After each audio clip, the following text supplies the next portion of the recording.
Hey, Ron, welcome. Hey, good morning, Ed. All right, I want you to meet Mark Colo. And Mark, this is Ron Cooper. How Good you doing, morning. Ron Cooper? Good to meet Jana, you. hello, my Good friends. morning. How are you? Now, Larry Linton is coming in. Wow, this is going to be a full Wow. house. And Ken Lloyd. And Okay. Ed, I am going to have to apologize, but I have to drop at 9:45 my time because I have a dentist appointment for a cracked crown that is no fun, and I got squeezed. No, So no. 10 o'clock. So Jana, you're in La Jolla? I am. Okay, we'll have plenty of time. Perfect. Okay, I'm going to push the button. Stand by. Okay. Oh, I think we're recording Hey, now. Larry. Yeah. Okay, we are recording. Well, here we go. I'm supposed to know what I'm doing here. Oh boy. Oh, my brother Dave is coming. Oh, boy, we're gonna have a full house here. Okay, great. Okay, well, welcome everybody to Life. This is the name of the medical and health well-being series that I'm trying to turn into a weekly TV show. So if you have any extra money, you want to sponsor this, I got bills to pay. But if you don't, that's all right. We're doing this for goodwill. Hello, Dave. Welcome. Morning. Can you hear me? I hear you fine. You hear me? Hey, Oh Dave. yeah, yeah. You're in Hong Kong. Wow, look at that. No, that's a Hong Kong picture. Oh, it looks like Hong Kong, right? It is 20 years ago. Oh, Oh, all right, yeah. great. Okay, everybody. This is Jana Stoudemire, and she has been on several of our previous shows with Mark Colo and Larry Linton, on and with Dr.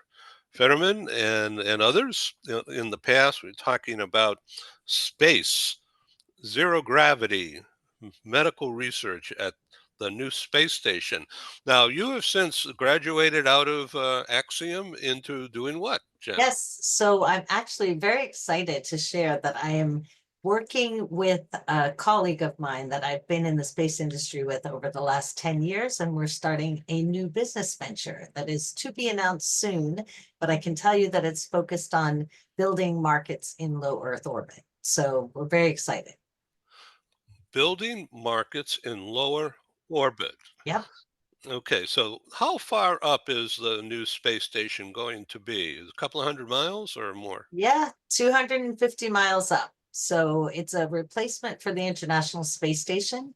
Commercial companies are taking over where NASA has previously hosted the International Space Station.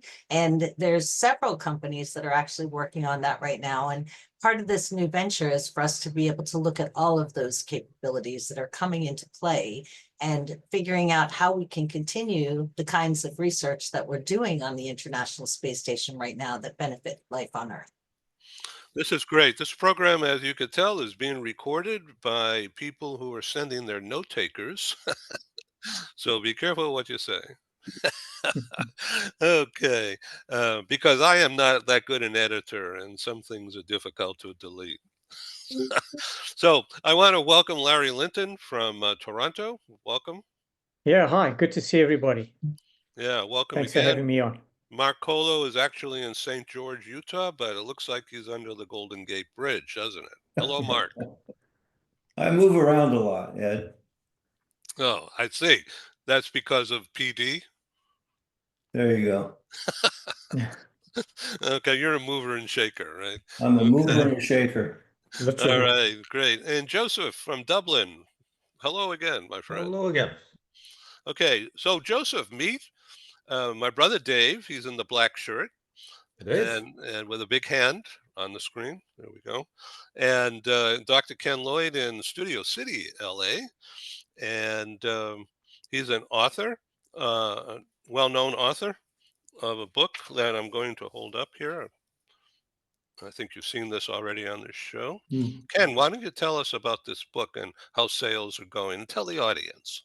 Just very briefly, the book is Performance Appraisals and Phrases for Dummies. It's the new edition. Did the first edition 15 years ago for the good folks at Wiley, and a lot has happened in performance appraisals over 15 years. So this brings us up to the present and gives an additional 3,300 some odd phrases just to help managers and supervisors as they write out these assessments. There's far more forward focus, far more on two-way communication, far more focused on coaching, employee development, and less on just looking back and telling people what they did wrong. People are getting regular communications with their managers and building and growing from there. So it's far more forward focused, forward looking kind of book that deals with today's performance appraisals. Are Good. managers smarter, or are they or are they reading the book and using your phrases? Yes, yes. I think so. I think there's more to be said that in terms of managerial training, expertise, and growth that has occurred over the years. And hopefully this is a tool that will even help them take that step a little bit farther.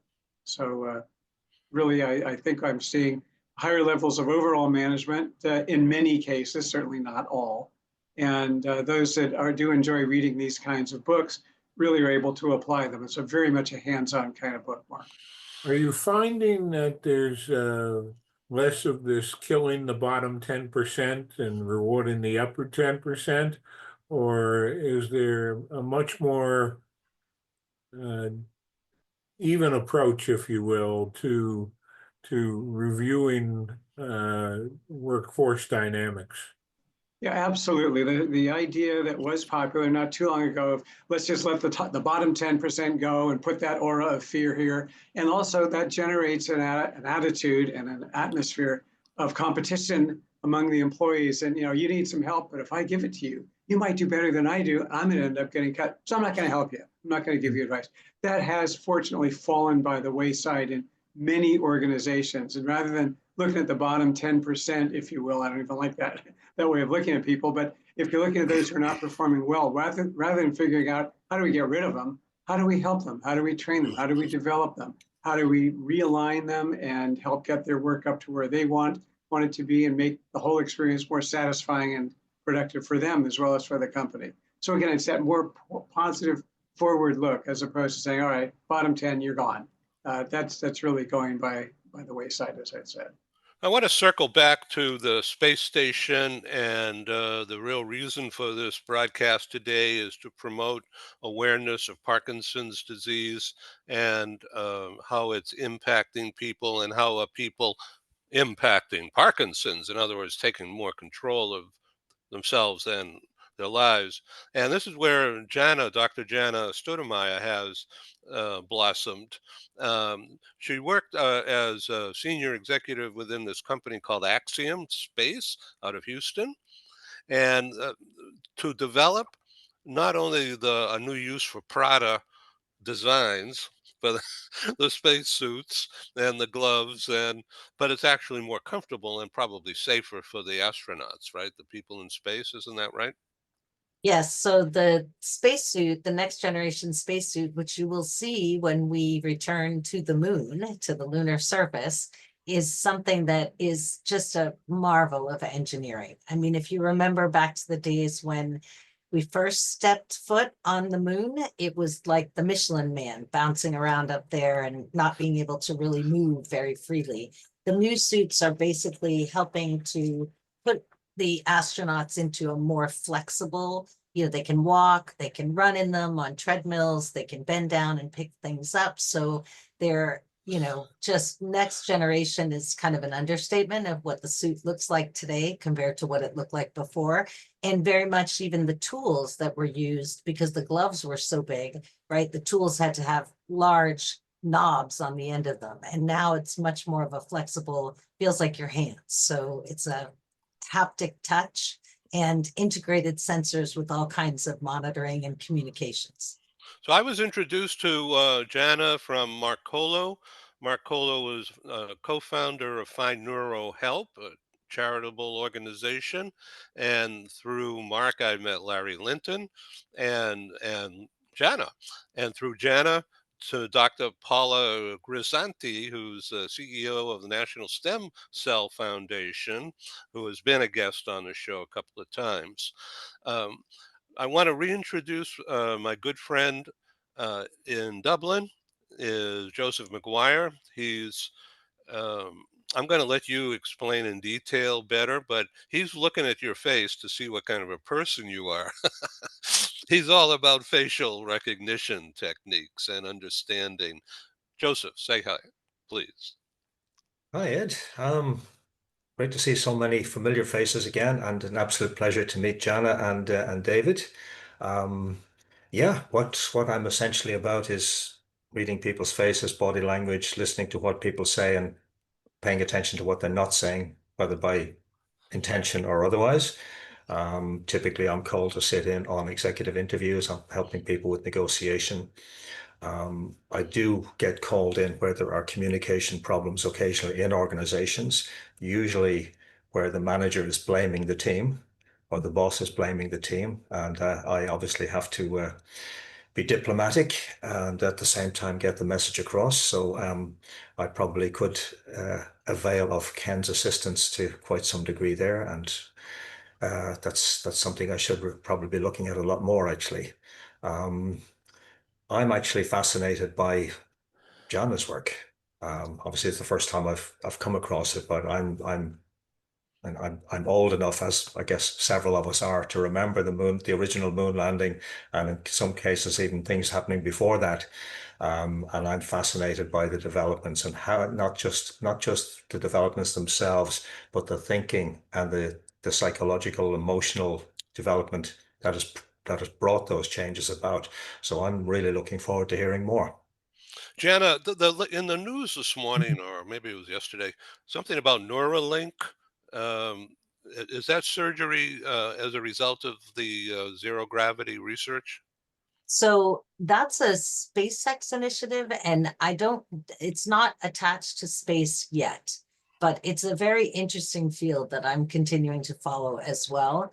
Is certainly, the interface between brain and computer is of utmost importance when we talk about neurodegenerative disease. And so I believe they've done their first or second patient by now. So there are some studies that are underway, but it's not related to the work that we're doing right now on station. I see. I want to introduce Ron Cooper, who's in the Maryland area, DC area, and he's a renowned trainer, executive trainer. Ron, please do a better job, a deeper job than I just did. Thank you, Ed, and everyone. I'm very interested in this topic. I am Jana, in your context, I guess you may refer to me as a very low space type person. I am 22 years Air Force. I flew F4s, but rarely do we get above 40,000 feet above the earth. But zero gravity, I've experienced that periodically, but certainly not in a prolonged sense. Joseph, I identify with what you say that yes, I am a personality, human behavior type person. I can listen to a person and pretty well discern who they are. And you're discerning who I am right now as I speak and watch my face. And so, yes, I do look for these type of indicators in the context of leadership and teamwork, bringing in the right people to have the right leadership to develop a business culture and to develop teamwork. The military is one of three organizations.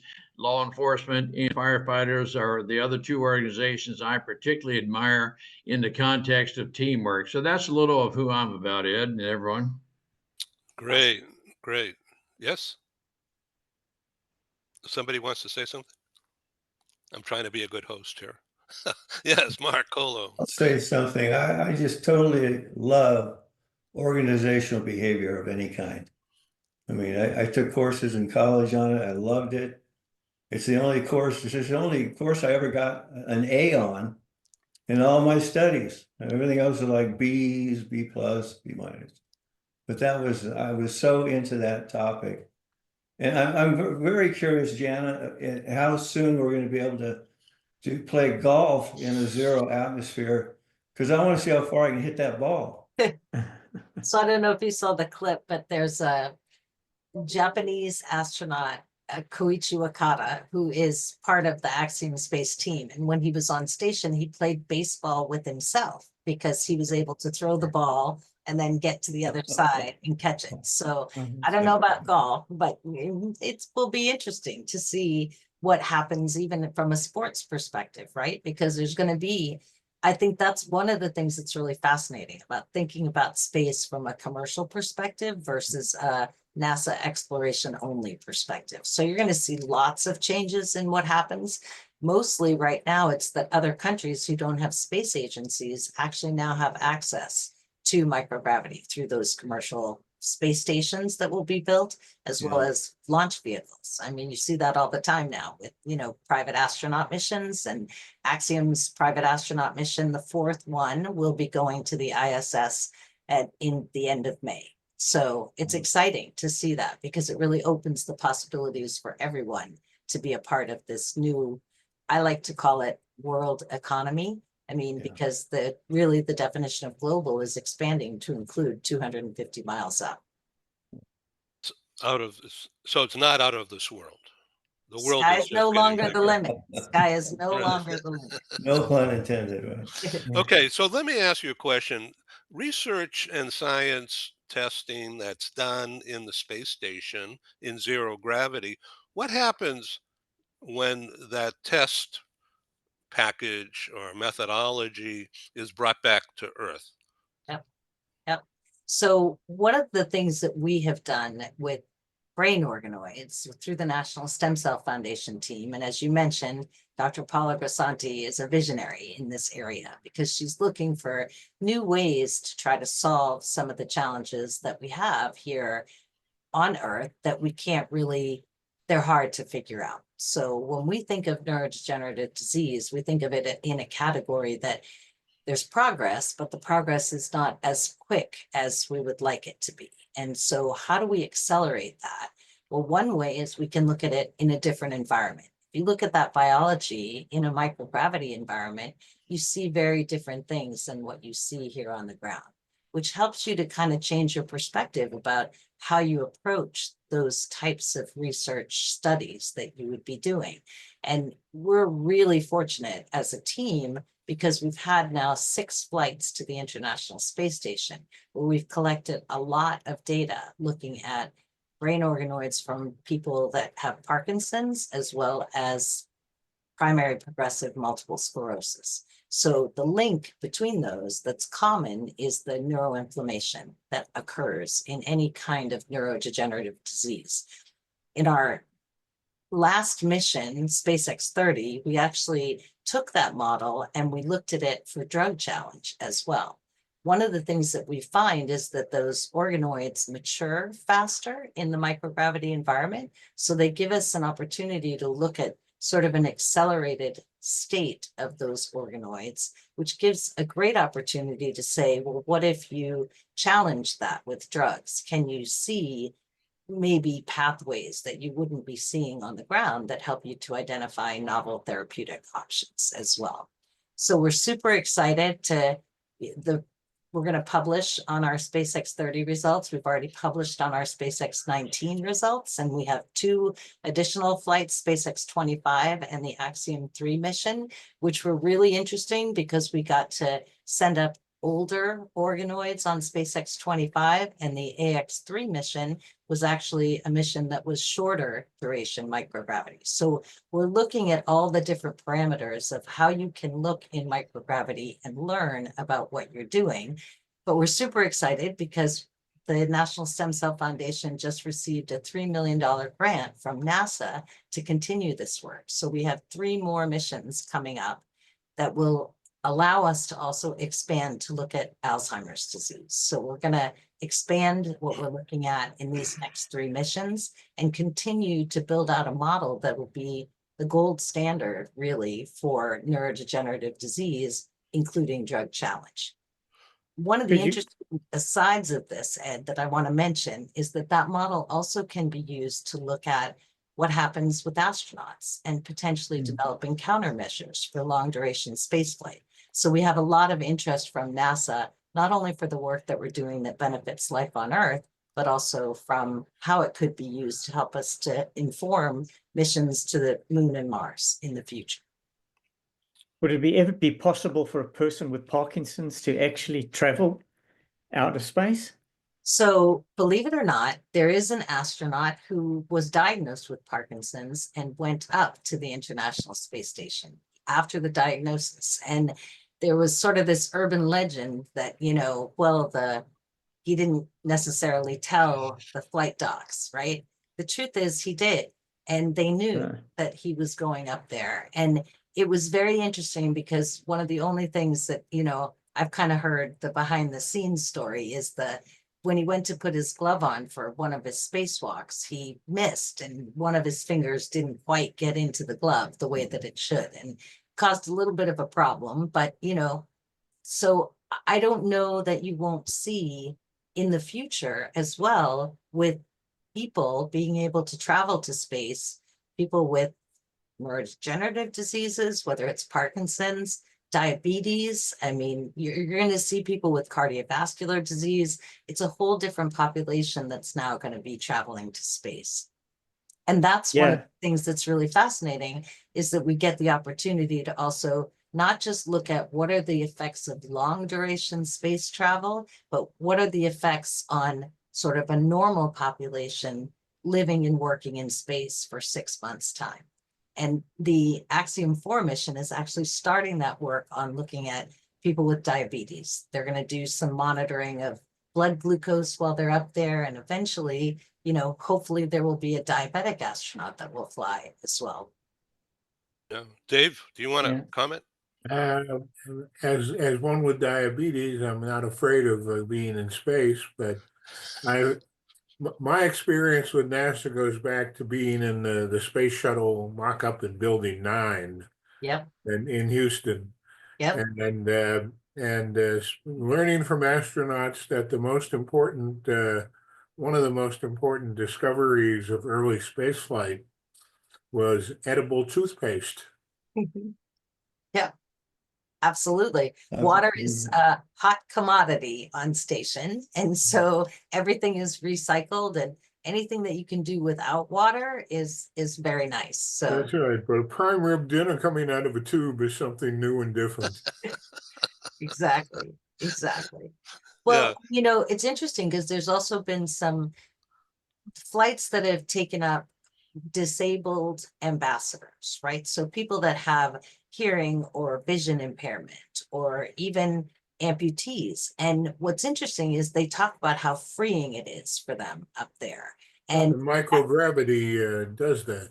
exactly, because of the weightlessness. And it was funny because I was jealous, Ron, when you said you flew F4s because I'm a private pilot, but I fly Cessnas and I would love to be in a jet someday. That's on my bucket list of things to do.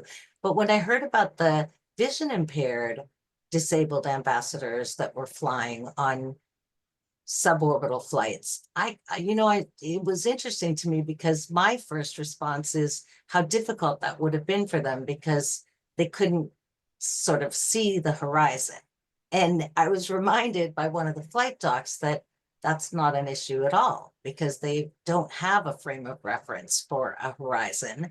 And so they did quite well in those situations. And the last ESA astronaut class actually took disabled astronauts. So there is an amputee who will be going up from the ESA class. And so you're starting to see how the tradition of it's a 30-year-old super healthy person to a person who is more like you and I going to space is becoming a reality. Doctor, I'm wondering what's a better option? An autonomous vehicle driving the streets of San Francisco or one with a blind person leading the way? Well, that's a tough call, and I have to say thank you for the honorary degrees, but I left my PhD program to go to industry and kind of never looked back. So I don't officially have the PhD title, but I know enough about science to be dangerous. Delighted to have you here. I'm conscious of your clock ticking. No Um, worries. Yeah, Jana, I'd like to put my name on the list for the class of Parkinson's patient that has diabetes. The Oh. category will be called Parkinides. You're already on the list, Mark. I mean, Okay. you're going. That's all there is to it. All right, thank you. And So there's one more plug I wanted to put. I get my door knocked on quite a bit by new groups that are working on ways to improve the situation with Parkinson's by using other methodology. And one of the areas that's been picking up quite a bit, even in St. George, they have a group called Neuropong. And Neuropong is an individual that came up with the idea of helping Parkinson's patients play ping pong, and it supposedly helps with the cadence of the Parkinson's, the challenges they have. There's supposed to be some benefit to being able to use ping pong to help your problem. I don't know exactly what that means, but it sounds like fun to me. So Neuropong. I'm speechless. Well, Who wants to talk? Jana, remember in the old days when the video games were just coming out, they had that Pong game. You can move the little. Anyone remember that? Yes. The It'd be kind Atari. of fun playing on one of those in outer space, right? Maybe, I don't know. It's a thought. So Jana, Larry, when is your next band date? Well, I'm still practicing myself. I play in the basement. I just haven't ventured out. I'm still gearing up for another bike ride, and so that's going to take a few months to prepare. But talking about ping pong, I think it's got to do with the dexterity, and that's where drumming has helped me tremendously with my bongo playing. And I still enjoy it. Still creating, patterns and rhythms, which I think have helped my tremors over the years. But I'm fascinated by this topic. I mean, I'm battling to deal with Parkinson's on Earth, and I'd like to see how that changes in the future. But it's a fascinating topic. I just think that it's interesting because we talk about disclosure even of astronauts with Parkinson's, and I deal with that disclosure in the workplace. So it's a great topic. Ron, I think you were trying to jump in. Jana, I'm very curious. Does the brain literally function better in a zero gravity environment? You mentioned feeling, or is it really a mindset? I'm very curious about how transformating neurologically we can be in the context of environment. Yep, that is a great question. And so a couple things happen when you go to space, and it's on a human body, it's actually, as much as the weightlessness kind of gives you that freeing feeling, there are a lot of things that happen physiologically, like fluid shifts, because, right, you don't now need gravity holding down fluid and blood volume. It's all going up to your head. And so when we think about cognitive capabilities on station, part of it relates to the fact that you do have, and you can even see this in astronauts on station. If you look at them on the ground before they fly, and then you look at them on orbit, they look puffy because everything has kind of shifted. And often if we're going to do a very complex experiment, we try to do that at the beginning of the mission, because by the end of the 6 months, the cognitive abilities have declined a little bit. And so it's a little bit harder to do sort of more complex and sophisticated hand movements, even from a microgravity standpoint. So like dissections and things like that are done on station of rodent research, those are always done at the beginning of a mission. Or if there's a complex set of procedures that need to be done for tissue culture, we try to do those early on as well. But it's amazing to see how well the astronauts adapt. It can affect their vision as well, because the pressure of the fluid that moves up to their head can impinge on the optic nerve. So you see a lot of things that happen physiologically. One of the reasons that we look at the aging kinds of effects is because in 6 months in a mission, you lose bone density and muscle mass much quicker than you would here on the ground. because you're not using those muscles. That's why astronauts have to exercise 2 to 3 hours a day just to kind of keep up the even cardiovascular. Your heart doesn't have to beat as hard, right? So to keep their physical form, they exercise quite a bit up there. And it's interesting to even watch them exercise because there's a bike. So when you said biking, Larry, there's a bike up there, and it's an ergonomic bike that is sort of, gives them the ability to pedal. So they're strapped in so they can pedal. Treadmills that they kind of strap themselves, bungee themselves down, and they do a lot of resistance work as well. So weightlifting in microgravity, which, as you might imagine, things don't weigh very much up there. So you have to, again, kind of strap yourself in, and then the resistance exercise that they do. And, I think that what we learned is that the effects on the body show us that there's aging, so that when we look at cells in a dish, we can kind of see that same phenomena occurring over the time that we're looking at those cells. And that's the reason why disease models in microgravity give you an opportunity to look at things in a more accelerated way, which means we can see which genes turn on and off. We can see which targets may be more appropriate for therapeutic compounds. So again, just kind of a whole new perspective on the biology of what's going on. What about very- dementia? Watching dementia. Say that one more time. Watching dementia. If brain recognition, brain what closure, or I don't know what it is, but when some older people in our age bracket, there's a recognized cognizant deficit growing.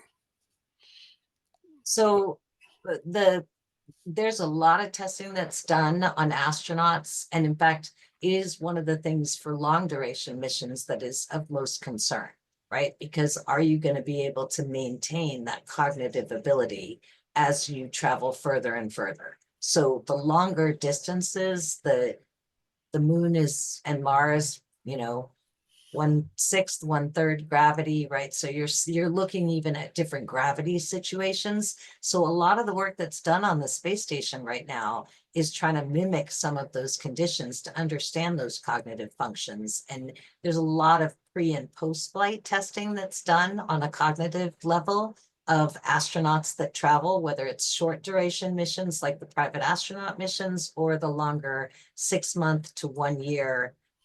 You just saw Don Pettit, who was 70 years old, just splash down after 289 days on station. So, the good news is there's still hope for all of us, because when I look at astronauts that are in their 60s and 70s and are still flying, there's a chance that we'll still make it. So, when a seat opens up, I would love to take it, but age is no longer a limit. But it is something that we study in terms of cognitive function and the effects on the body. In the context of cognitive function, in those astronauts that were proverbially going to be there only 6 days, which ended up being 6 months, Yeah. I'm just curious, in the mindset of the astronauts, what you already know before they go off. Yep, you'll be able to adapt to this, no problem. Or do they you physiologically have to help them adapt to? You're not coming back in the 6 days. It's going to be closer to 6 months. Yep. So that is it, and it's personalized medicine when it comes to astronauts, and even personalized countermeasures. It's very important because everybody does respond differently. And the good news on Sunny and Butch is that they're very experienced astronauts, right? They've been up on the station before. 6 days turning into 6 months was actually a little bit of a gift for them. I mean, as much as everybody made the noise about they're stuck up there, they loved it. I mean, Sunny ended up being the commander while she was there, right? They wouldn't miss that opportunity. And to have those extended missions, it's interesting because I think as much as they expected to be home in 6 days, they got to really participate in things that they love to do. and things that they're well trained for. And everyone on the ground was fully prepared because they know what their profiles look like since they've flown previously, to be able to help them out in terms of their exercise routines. And you probably even saw, you know, Sunny was exercising so much that she lost some weight. And then everybody started talking about she looked horrible up there. And it really wasn't the microgravity effect. It was that she was just probably over exercising a little bit. But they loved it. And I mean, I think that they very much appreciate, even on our Axiom missions, the private astronaut missions. When I was at Axiom, we had a couple missions that extended out by 9 days for the weather. And so what was supposed to be a 12-day mission ended up being a 21-day mission.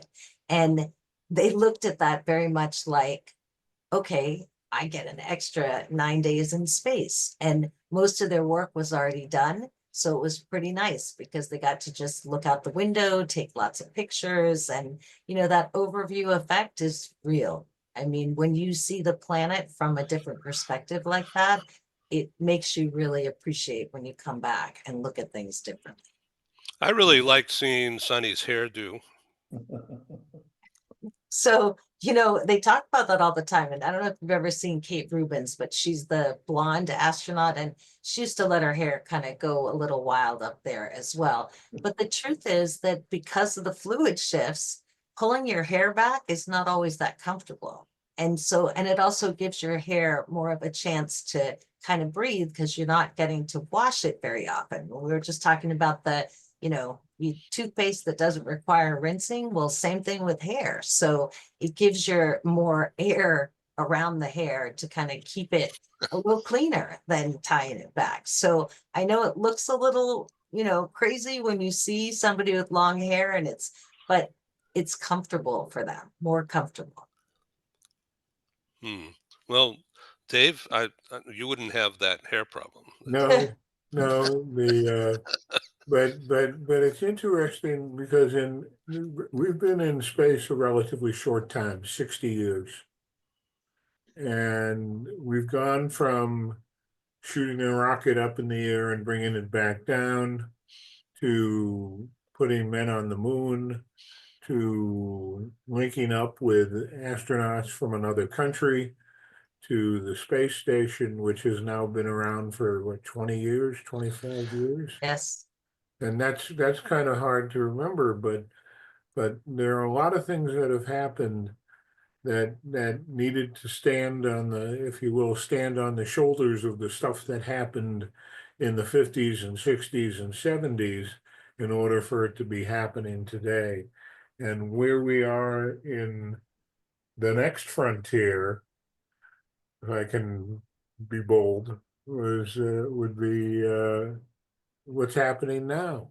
Right. And it's important for it to continue to not only study what's going on in space, but to use the platform as an opportunity to study the Earth.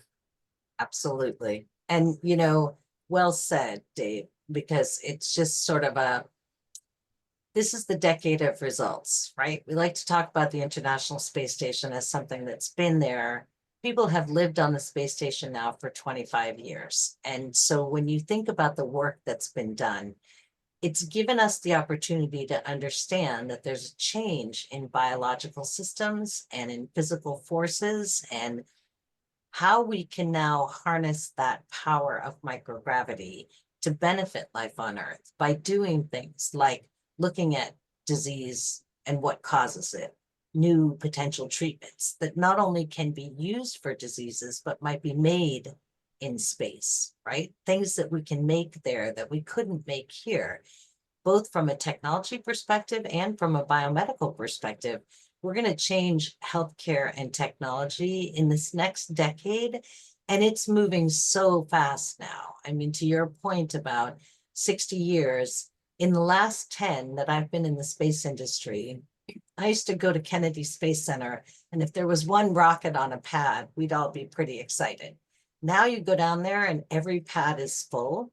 And like SpaceX 32 that just launched on April 21st, that was a double header day.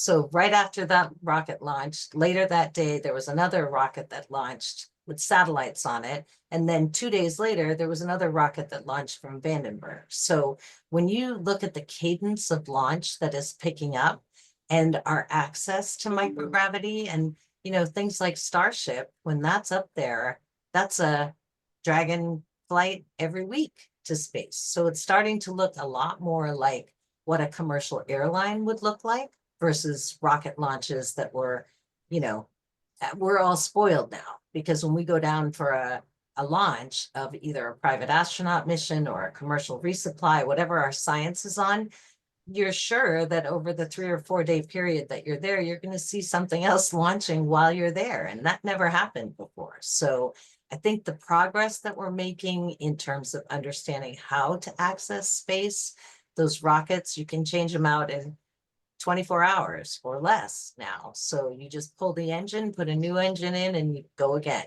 So it's just becoming a much more routine and a faster cadence that's going to give us that opportunity to really change the way we live here on Earth. My knowledge is not what you have, but my knowledge comes from covering NASA and space flights for almost 30 years. And doing everything from Senegal on the first shuttle test to okay, it's passed over, we can go home now. to, Yep. to watching shuttles land out at Edwards. Well, and we have coming up, I hope at the end of this year, early next year, there's a Dream Chaser vehicle that looks very much like the shuttle, and it takes off and lands on a runway, takes off on a rocket, but lands on a runway. So we are going to have space planes back in the fleet, and you're going to start to see even more of those. ESA's got a space rider that's very similar. So The challenge in space flight is they've got to find a way to launch without putting people at risk on a stick of dynamite.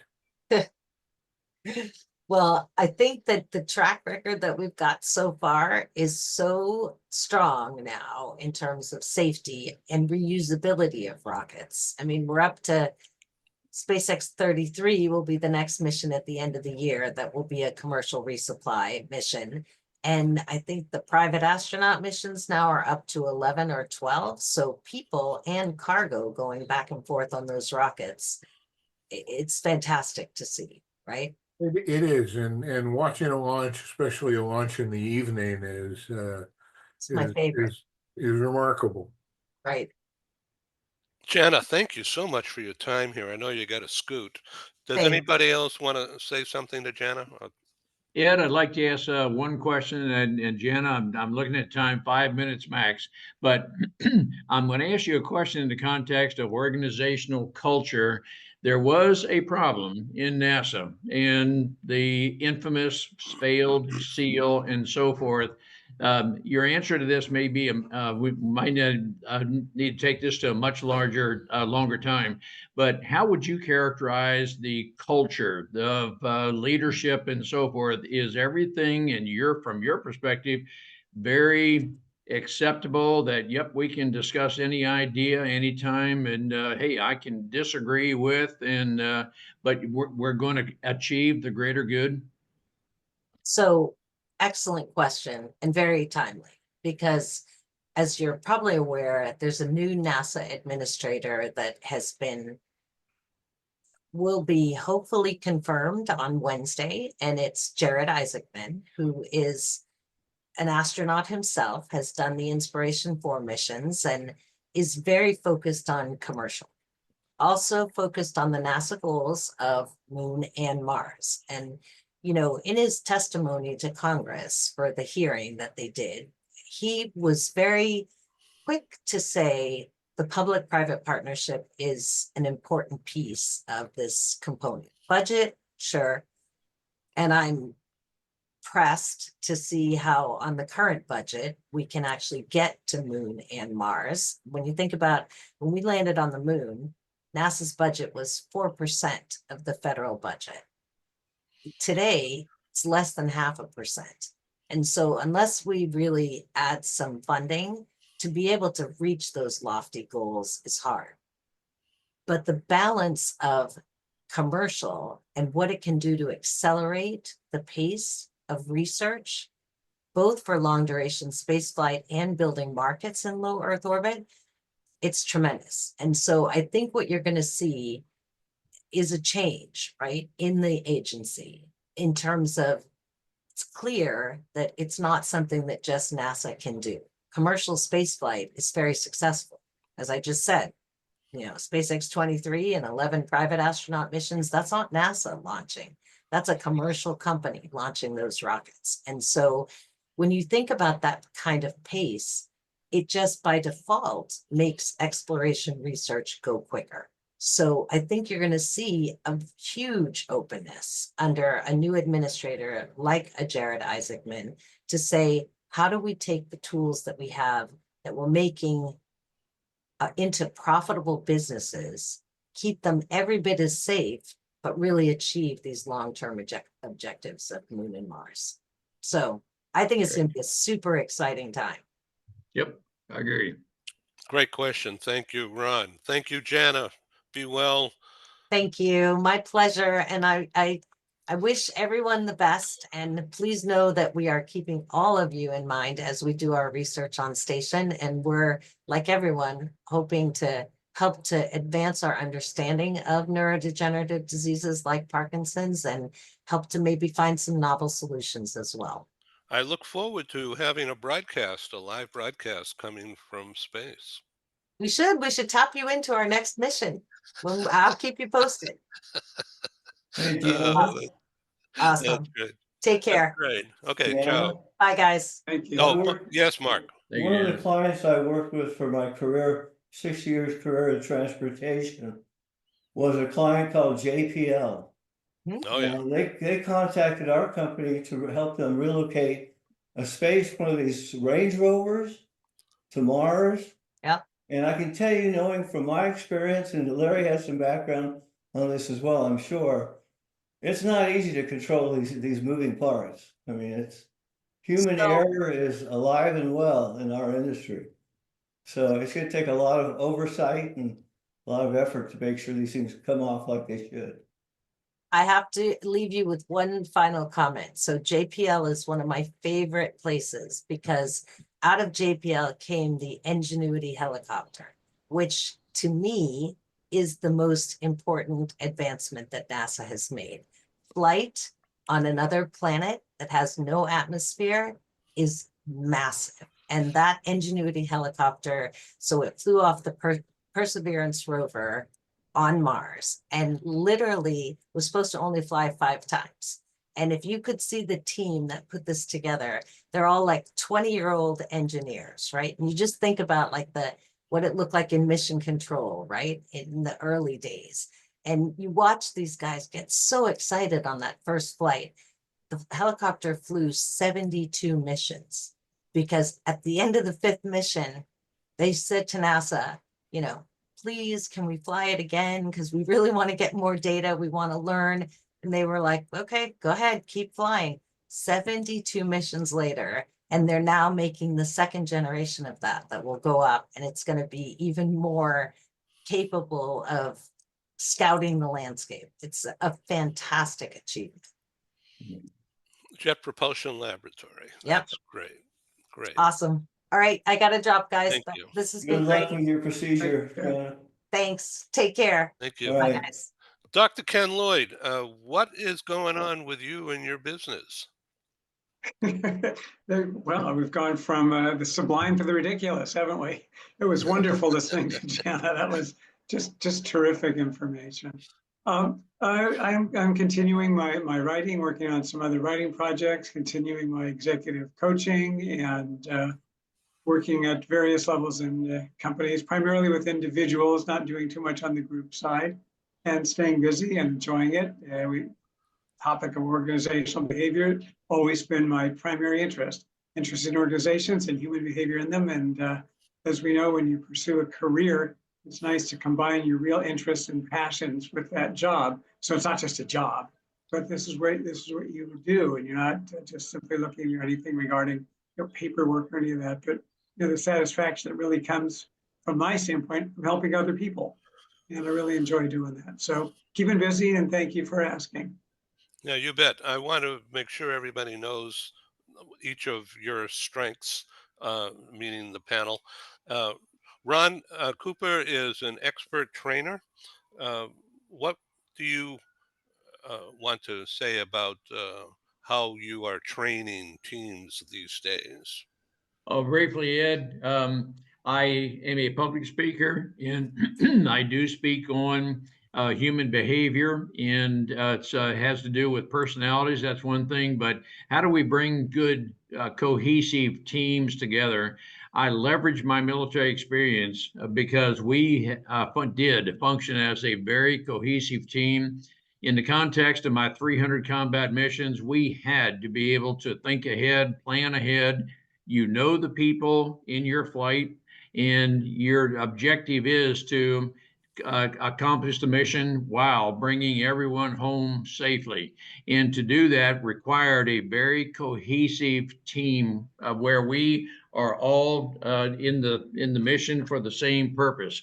So I help leaders determine, and how do you bring about that type of culture to where we are all in. That's somewhat of a sports expression, but yet when a staff member, team member in your company is all in, they know exactly what their strengths are. They know the leadership supports and appreciates them, and that's a very broad, all-encompassing answer to your question, Ed. But it is a mindset that if you are aligned with that mindset, those values, there is training. There is a mindset that puts all of this into motion and practice, and it's not a one-time shot. It's we know it to be continuous.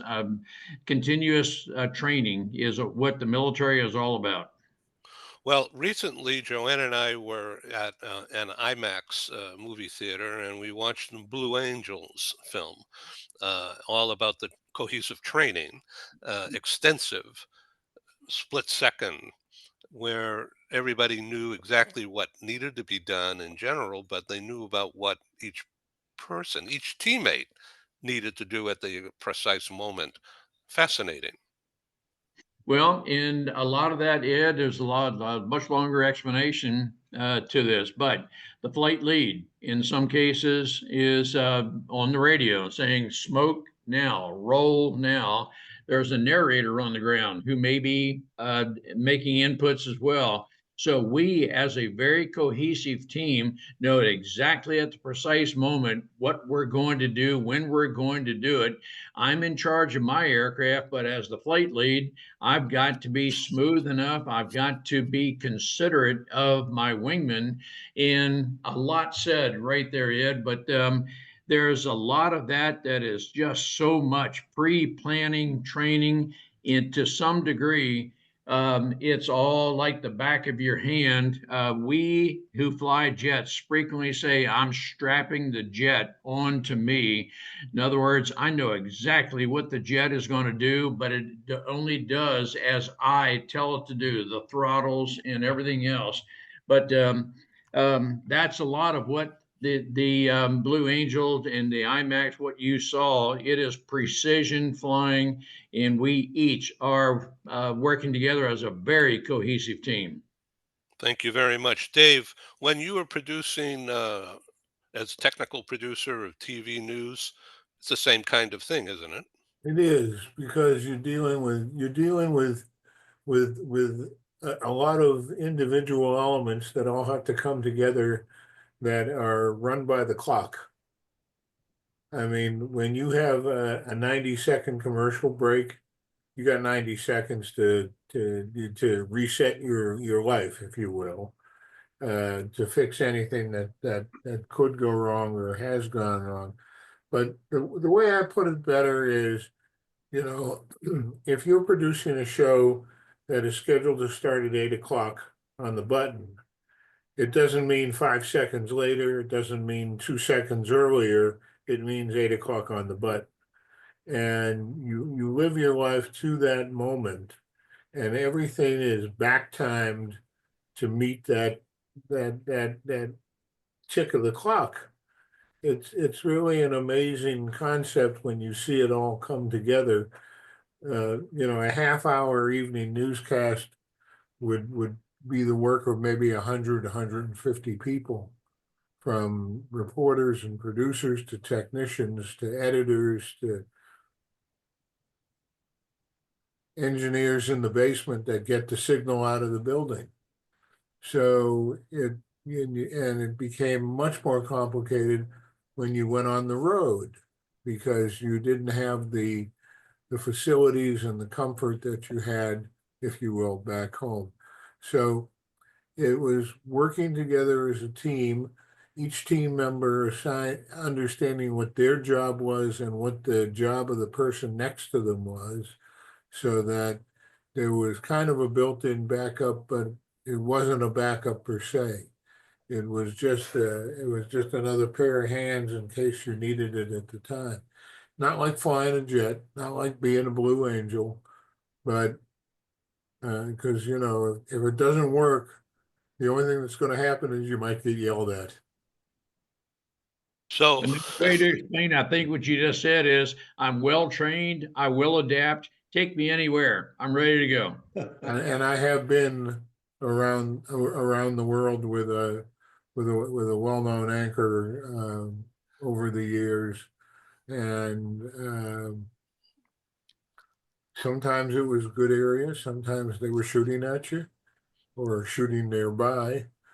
We didn't want to get the talent mussed up too badly, but it was an experience that took me to all 50 states, 21 countries. And now I'm happy not to go anywhere. Stand in line at security, not for me anymore. all right, Mark Colo. So, what are you going to do the rest of the day today? You going to go out and play some golf? Well, funny you should ask that, Ed. I went out a few days ago and I bought a new set of clubs. And the clubs I got, I'm not suggesting you go out and buy the same clubs, but they worked well for me. And it's called an AI, and it's Smoke. The brand name is Smoke. So I guess when you hit the ball, you smoke it, and it just goes smoking off the club, right? So I'm going to prove that and see that it is in fact the case. I like the irons. The irons were good, so I'm have high expectations for the irons. But I know this driver is going to perform well. I mean, this thing. I borrowed a friend that had it, and I went out with a friend, and he had these set of clubs. And he said, "You want to play my clubs today?" I said, "I'd love to." So I ended up playing his clubs, and I hit a driver pretty good for me, about 175. That's pretty good for me, all things considered, with the Parkinson's and everything else.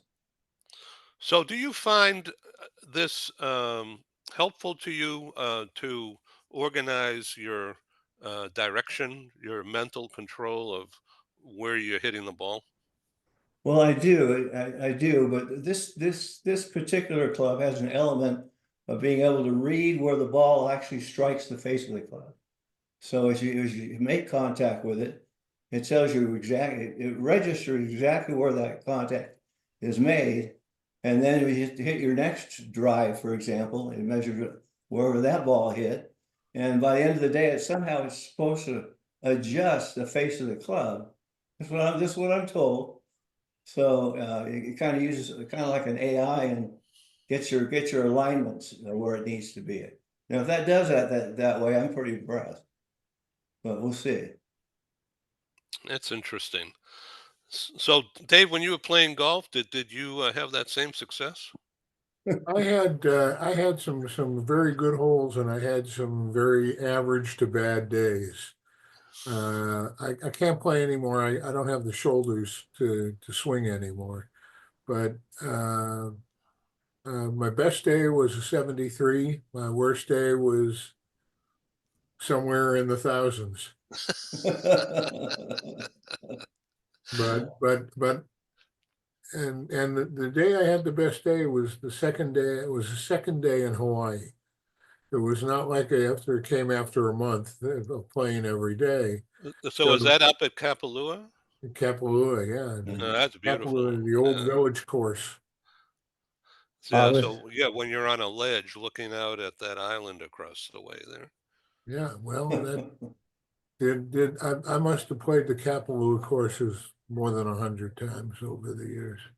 I did a 3 hour bike ride yesterday and watched the movie Caddyshack. Oh, And right. and that's a great golf movie. And I'm just recalling now Chevy Chase saying to his caddy, "Be the ball, just be the ball." He's the best. Be the putter. Be the ball. Oh, Yeah. Ken. Well, thank you guys for being on the show, and I'm really glad that we were able to get Jana involved. Thank you, Mark, for organizing this. Absolutely. Good. Yeah. As we come to a close, you want to talk a little bit for the audience out there in the world. We have around 3 minutes. Talk about your perimeter of hope, Oh my perimeter goodness. of help, Oh my goodness. No matter of what? in 2 minutes now. Oh, okay, I got 2 minutes now. The perimeter of hope was an idea that I came up with just kind of out of the blue. I was thinking about what could we do differently as far as creating a service model for our company. And it just kind of dawned on me that, when somebody gets diagnosed with one of these chronic illnesses, could be ALS, could be, PD, could be Alzheimer, who knows what it is, but any one of those diagnoses is a bad day in your life. I mean, you just don't find too much positive with that kind of a pronouncement. And the things you start worrying about and being concerned about the most are finances. That's one category. So we set up a financial function to help people that are in dire straits financially. Then you got another one is physical fitness. And so that's an important one. How do I stay healthy? And basically we had 6 quadrants that we really hammered on. We thought, how can we make this facet of what we do unique? And so we had what we felt was a pretty cool model to be able to say to someone, look, we're not going to cost you a dime to work with. We'll cost you a penny to work with our organization. We're going to set up all the resources that you so deem and so need and get you in touch with the right resources. And then basically help you with each of your individual problems that you've got. So we kind of become like an advocate for them. But an advocate that does much more than what most other financial or physical aid groups or any equipment type companies that have all these fancy equipment solutions. But we just want to be there for them so that they know that we're there anytime they call us. We'll pick up the phone and we'll find out what they need, see what we can do to help them. And if we don't have the resources in place, we'll be sure to go and find that resource from our resources that we already have in place. So I know thank that's you very probably, much. Thank you yeah, very much. We need to get to a close here. okay. Joseph, I welcome you to share your contact details in the chat so everybody can get to your website and understand more about your background. Would you like to sum up? Oh, you're on mute.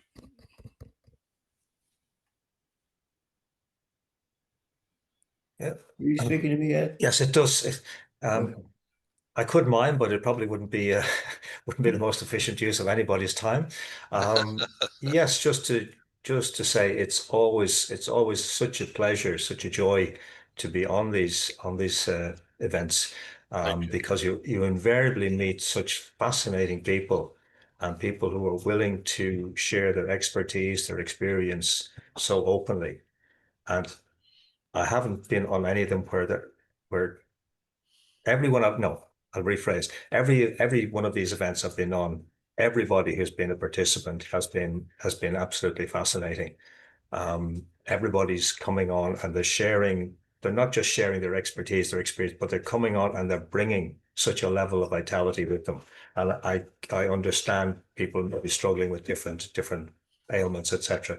But everybody is radiating vitality. Everybody is bringing quality of presence to the event, and to experience that I always come away feeling so uplifted. So thank you, Ed, for facilitating. Thank you, Joseph. What you're doing in your work is fascinating to me. I'm intrigued. And I could listen to you speak all day, but I think our audience probably wants to go away. So I thank you. Please come back, guys. Take care. Thanks, Ed. Thank you. Thank All you. right. Be I'm well, in San everybody. Diego signing off. Share. Thank Thanks, you. everyone. Thank you. Thanks on and all. Thank you.